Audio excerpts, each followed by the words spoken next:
44তম প্রতিষ্ঠা বার্ষিকীর মুক্ত বাংলাদেশে আজকে নেতৃবৃন্দ কর্মীদের সঙ্গে নিয়ে শহীদ প্রেসিডেন্ট জিয়া রহমান স্বাধীনতার ঘোষক এবং বহুদলীয় গণতন্ত্রের পুনঃপ্রবর্তক সমৃদ্ধ বাংলাদেশের উপকার প্রেসিডেন্ট জিয়া রহমানের বাজারে আমরা এসেছিলাম জিয়ারত করতে, শ্রদ্ধা জানাতে, পুষ্পাঞ্জলি।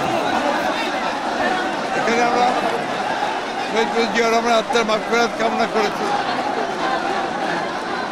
আমরা শপথ নিয়েছি আজকে ছাত্র জনতার আন্দোলনের মধ্যে দিয়ে যে বিজয় অর্জিত হয়েছে সেই বিজয়কে আমরা সুসংহত করি। আমাদের নেত্রী দেশনেত্রী বেগম খালেদা জিয়ার মুক্তি হয়েছে, তিনি মুক্ত হয়েছেন। আমরা অন্যান্য নেতৃবর্গ যারা গণতান্ত্রিক আন্দোলনে বন্দী হয়েছিলেন তাদের মুক্তি কিছু হয়েছে, কিছু বাকি আছে। আমরা সবগুলোই মুক্তির জন্য ব্যবস্থা করছি। আজকে যে অন্তর্বর্তীকালীন সরকার গঠিত হয়েছে নোবেল লরেট প্রফেসর ডক্টর ইউনূসের নেতৃত্বে, আমরা এই সরকারকে দলের পক্ষ থেকে আমরা অবশ্যই সর্বাত্মকরণে সমর্থন জানাচ্ছি। আমরা আমাদের দলীয় নেতাকর্মীকে ইতিমধ্যে এই দলকে সাংগঠনিকভাবে আর সুদৃঢ় করার জন্য কাজ শুরু করেছে।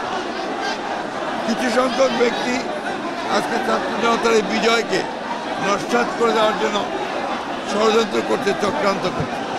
তারা বিভিন্ন অঞ্চলে গোলযোগ সৃষ্টি করে আমাদের দলের নেতাকর্মীদের উপরে অন্যায়ভাবে আঘাত সৃষ্টি করার চেষ্টা করছে। আমরা পরিষ্কার ভাষায় বলতে চাই, আমাদের দলের কোনো নেতাকর্মী কোনো রকম কোনো এই ধরনের ঘটনার সঙ্গে জড়িত নয়, পরন্তু আমরা চেষ্টা করছি আমরা এই যে গোলযোগ সৃষ্টি হচ্ছে সেগুলোকে বন্ধ করার জন্য।